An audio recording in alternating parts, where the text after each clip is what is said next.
queria inicialmente levantar a bola aqui, né, perguntar para o Davidson, né, o nosso Spike Lee, fala um pouco da ideia, né, e do teu trabalho mesmo, que eu fiquei curioso de ver o que você já produziu, o que você pretende produzir e como é que você pensou esse filme, né, como é que as coisas são pensadas de uma forma, de repente saem de outra, e como é que foi esse processo aí de construção? Bom dia, meu nome é Thiago, eu sou aqui do Nectar, psicólogo de formação, e achei muito interessante que vocês usaram no filme um trabalho do Frantz Fanon, que é um pensador negro da Martinica e que na formação de psicologia é totalmente desconhecido, né? Eu tive que vir para pós-graduação para poder ter contato com outras linhas de pensamento para poder ter acesso a esse pensador que é fantástico. Eu queria perguntar de onde que surgiu essa intervenção quer dizer, estava na sua aula, né? E assim, eu queria saber por que o nome é Pedra. Por que a pedra? Bom dia, meu nome é Lawrence, eu também sou aluna aqui do programa. Estou terminando, se tudo der certo aí, julho, estou defendendo. Se a banca permitir, me torno doutora.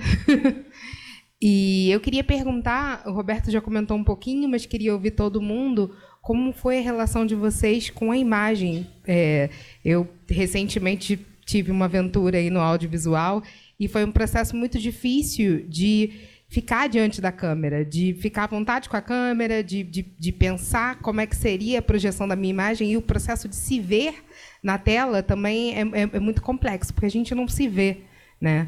Normalmente nas telas. As telas de cinema, elas são brancas. Então, como é que foi para vocês essa relação com a imagem, tanto durante o processo de gravação, quanto como está sendo esse processo de se ver nessas exibições? Bem, bom dia a todas e a todos. Eu sou Rose, sou professora da Educação Básica lá em Duque de Caxias, então me identifico muito com a Heloíse e com essa realidade das nossas crianças, né, nossas meninas e meninos negros que não se reconhecem, que se automutilam, ainda na educação infantil. Queria saudar a mesa, dizer da minha felicidade, né, de assistir o filme, não conhecia. E acho que queria estar colocando uma coisa aqui que me emocionou muito, que foram as palmas aqui no auditório. Porque eu acho que quando as nossas histórias negras são socializadas, quando nós negros conseguimos nos reunir, a gente traz isso, traz essa circularidade. Acho que é isso que está acontecendo hoje, é isso que está acontecendo com negros e negras nas universidades, se aquilombando, né? E hoje eu também estou me inscrevendo para socializar, que hoje saiu fresquinho no Diário Oficial um projeto contra as cotas na Universidade do Rio de Janeiro. Hoje, justamente 8 de maio. Então, o quanto é importante momentos como esse. E aí, no diálogo com a mesa e com a Heloíse, queria que ela falasse um pouquinho da dificuldade que é o trabalho com os colegas, com os pares. Porque a gente tem a Lei 10.639, mas é sempre um professor, ou aquele professor negro, ou aquele professor não negro, mas que entende a causa, que trabalha nas escolas, e que falasse um pouquinho dessa relação. Obrigada e axé a todos. Na verdade, eu queria parabenizar, achei maravilhoso, assim, super emocionante, né? O Beto já esteve conosco no colóquio, então assim a gente vai aos pouquinhos aprendendo mais, né, sobre essa questão, e num momento super importante de desmonte que a gente está vivendo institucional, né? É assim que a gente tem percebido as questões de educação. Aí, se vocês puderem comentar um pouquinho disso, mas eu, como tenho um interesse pelos estudos de gênero, eu queria entender um pouco e saber como que nesse coletivo, ou nessa que vocês chamam de cinema negro, nesse tipo de produção, se as mulheres estão nessas posições de direção, como é que elas estão se colocando, né? Como é que isso tem sido produzido também na ótica da perspectiva de gênero, que eu acho que é um debate também. A gente se identifica muito, né, nas exclusões. Então, como é que vocês pensam isso? Antes de começar, conversei com minha ex-aluna aqui, que é aluna daqui da graduação, né, e nós lembramos que, só para situar, que nós estamos no Instituto de Nutrição, né, que um debate sobre cinema negro aqui no Instituto de Nutrição é algo meio inusitado. Trazer o filme A Pedra também é também inusitado, né? São 60 e poucos professores, só 2 professoras negras, e de um universo de 500 alunos na graduação, poucos negros, E na pós-graduação, aí a coisa reduz bastante. Só para situar, né? Então, mais ou menos assim. Eu acho que, de alguma forma, desde a adolescência, eu comecei a fazer alguma reflexão ligada ao campo de educação e racismo. Assim, eu olhava para as pessoas da minha família e uma coisa permeava as pessoas, que elas não tinham escolaridade, e por não ter escolaridade, elas desempenhavam funções que ao final do mês davam a ela uma baixa remuneração. Então, acho que a partir daí, eu, observando isso, eu comecei a pensar o que está por trás disso, né? Então, acho que ali é o primeiro momento que eu devo ter feito na vida alguma relação sobre racismo e educação, né? Em meados dos anos 90, eu notei que eu assistia filme demais, né? Assisti um filme várias vezes, e aí, em algum momento ali, eu pensei, pô, eu quero fazer isso da vida, sendo que em 95, 96, o cinema brasileiro era praticamente nulo, né? Então, eu falava aquilo, mas as pessoas elas não estavam levando aquilo a sério, né? E eu acabei que eu estava levando aquilo a sério, e de alguma forma eu orientei a minha vida para fazer isso, né?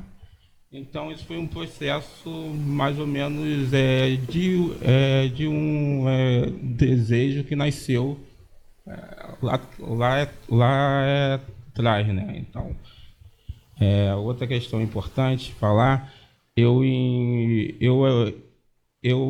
num primeiro momento, eu me formei em comunicação, né? Eu só vim fazer um curso de cinema em 2012, né? E eu sempre fui ligado a filmes que eles, de alguma forma, além do entretenimento, eles possam trazer alguma reflexão, né?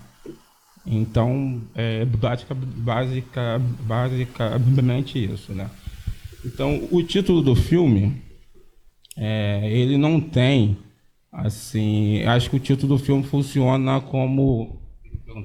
O título do filme funciona mais ou menos como uma metáfora, né? Então, isso vai de cada um, né? Então, não tem, o título do livro é isso por causa disso, vai da interpretação, que cada um faz quando estiver vendo o filme e tal. Tiago, você falou do Frantz Fanon, né? E aquilo ali, o que o Davidson filmou, é uma das minhas aulas. Eu ofereço um curso chamado Raça e Racismo na Perspectiva de Intelectuais Negros, né? E todos os autores que nós trabalhamos, e autoras sem exceção, são negros, né? Obviamente, esse curso ele não tem o objetivo de dizer para que os brancos não sejam lidos, não é isso. É oferecer aquilo que nós não lemos, né, o que nós não tivemos acesso. Eu acho bastante interessante você falar, né, do curso de psicologia, em que você não conhecia Fanon, e no ano passado eu voltei para a análise, e meu analista branco, né? E na segunda sessão eu levei o Frantz Fanon para ele e falei, cara, só dá para a gente conversar se você entender minimamente o que é o racismo. Se você não entender o que é o racismo, você não vai entender os meus dilemas, então não vai avançar. Você leia, quando você terminar de ler, eu volto, né? E na semana seguinte ele me ligou e falou, pode voltar, porque eu preciso conversar antes de começar a análise, né? E é bastante interessante que esse cara ele oferece um curso de formação Ele trabalha com uma linha que nasceu com um canadense, ele vai para o Canadá uma vez por ano para fazer formação com esse cara, e ele é o único autorizado no Brasil a dar esse curso. E ele passou a abrir cotas para negros depois que ele leu o livro e depois, obviamente, de ter que discutir com um negro pirado, né, as questões de raça e racismo lá. Então, tem essa questão, entendeu? Eu também fico perplexo de saber que psiquiatras e psicólogos e médicos não conhecem o Frantz Fanon, né? No Brasil, sobretudo no Brasil. E me choca mais ainda ter ouvido de alguns psicólogos, de um psicólogo, que Frantz Fanon é datado, né? E que ele não tinha que ser lido. E, obviamente, esse cara deixou de ser meu amigo depois que me ouviu, mas aí é problema dele, ele que trate com o analista dele essa questão, né? Eliane, você falou da questão, em primeiro lugar, do desmonte na educação, né? Eu acho que todos nós estamos muito perplexos, né, com isso que a gente está vivendo, porque, principalmente as pessoas da nossa geração, jamais imaginou que nós passaríamos por isso um dia, né? E nós estamos aí. E a minha análise, ela parte de algumas questões que são as seguintes. Primeiro ponto é o seguinte: na última década, fundamentalmente, nós tivemos uma entrada de pobres e de negros nas universidades como nunca tinha havido na história desse país, né? Obviamente, quando esses corpos chegam, né, eles provocam novos saberes, né, provocam novos conhecimentos. E esses novos conhecimentos estão ligados também ao questionamento dos lugares de privilégio históricos, né? Quando chegam essas pessoas pobres e quando chegam essas pessoas negras, é aquilo que eu disse no filme, né? Que elas dizem: agora acabou, não é mais assim, né? Isso aqui não é só de vocês, e isso aqui é uma instituição pública, tem que pertencer a todo mundo e não só por exceção, né? E questiona esse lugar de privilégio e também, como eu disse, traz novos saberes. A universidade passa a aprender com esses corpos o que ela não sabia, né? E isso incomoda, né? E aí, se esse espaço era um espaço destinado exclusivamente a uma elite branca, né, como que agora não é mais?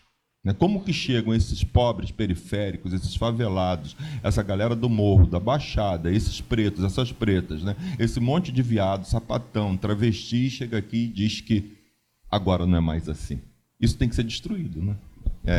Isso não pode continuar. E eu acho que é isso que a gente está vivendo. Acho que não é outra coisa. Acho que tem um processo ideológico, obviamente a gente sabe disso, que quer nos dizer o seguinte: esse lugar não é de vocês, né? Eu acho que passa por aí. E aí você pergunta sobre as questões de gênero, né? Aqui na UERJ tem um grupo que vocês devem conhecer, que é o GEMA, né? Que faz pesquisa sobre cinema. E não sei se vocês tiveram acesso, as pesquisas do GEMA, elas mostram que as mulheres estão totalmente subrepresentadas, né, na produção cinematográfica do país, e que quando você fala de mulheres negras, em algumas categorias, elas sequer existem, né? E aí, eu e Samuel esteve aqui, né, hoje, eu estava aqui contando, acho que hoje é a 4ª vez que eu venho a esse programa, eu já posso me credenciar, né, porque... Eu e Samuel estamos fazendo uma pesquisa fundamentalmente no Encontro de Cinema Negro. Não sei se vocês conhecem o Encontro de Cinema Negro Osmo Bubu Brasil, África e Caribe. Acontece uma vez por ano. Esse ano vai ser em setembro e é necessário ir lá. É necessário para a gente, não é para o encontro, não, porque é de uma riqueza fenomenal. E eu e o Samuel começamos uma pesquisa, estamos mapeando isso, e existe uma questão. Na pesquisa do GEMA, ele parte somente de longa-metragem, ele não trabalha com curta-metragem. Quando nós fomos pesquisar o cinema negro, não dá para a gente trabalhar só com longa-metragem, porque o número de longa-metragens é muito pequeno, né? E nós trabalhamos com curta-metragem. E, para nossa surpresa, 85% da produção é feita por mulheres negras, né? É uma lógica contrária ao que o GEMA apresenta do grande cinema nacional. E existe um número enorme de filmes LGBT, né, que estão lá sendo produzidos, e aí o cinema negro ele tem sido um espaço, o espaço da exclusão, né? E aí, quando a gente está falando da exclusão de raça, todas as outras categorias de exclusão estão ali também, né? Já existem alguns teóricos que concluem que o racista ele é machista, ele é homofóbico, ele aí ele engloba todas as categorias, né? E nos parece, nós não podemos afirmar isso, que quando você rompe a barreira do racismo, você está rompendo as outras barreiras também em conjunto, né? Eu acho que as perguntas para mim eram essas, né? E queria só falar um pouco da observação que o Chico fez no final, né? E é muito importante que nós estejamos aqui, né? Eu acho que o Néctar ele tem quebrado um obstáculo aqui nesse espaço que é importante. Como eu falei, eu já estive aqui na banca da Laurence, já estive aqui naquele evento que vocês organizaram, né, de cinema, falando da nossa produção. É a terceira vez. E hoje estou aqui, né? E aí vocês veem, nesse espaço, uma mesa só formada por pretos e pretas, né? Isso aqui não é só simbólico, né? Isso aqui é político, são vocês que estão encabeçando isso, né? E eu acho que são ações como essas que nós precisamos fazer. Eu digo sempre, né, eu acho que é um argumento que todos nós temos que ter: a luta contra o racismo não é dos negros. A luta contra o racismo é da população. Assim também contra a luta contra o machismo, contra a LGBTfobia, contra tudo isso, né? Porque se nós nos fecharmos nos nossos guetos, a gente não chega a lugar nenhum. E enquanto as pessoas brancas não entenderem que o racismo faz mal a todos nós, e enquanto os heterossexuais não entenderem que a LGBTfobia faz mal a todos nós, e quanto as pessoas machistas não entenderem que o machismo destrói a todos nós não vamos avançar. Nós precisamos que todos nós estejamos nessa luta.